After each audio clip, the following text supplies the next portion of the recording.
Today we'll know how to daily practice your typing speed.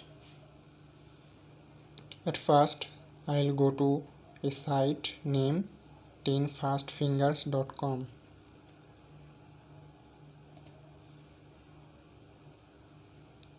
So after going to this site, you have to click on typing test.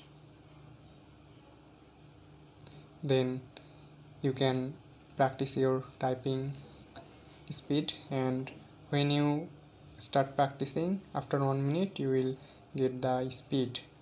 Like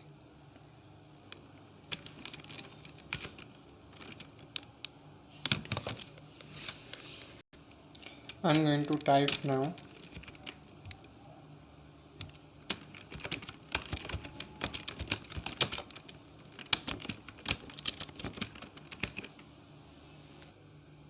After finishing the typing test, you can see your speed, like here 28 words per minute.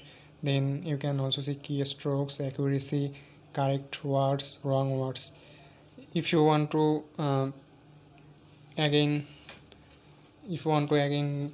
give another test, you can again go to the site and start your test. Here you will also find typing test advanced, custom typing test, and many other things you can try. So hope this video help you a lot.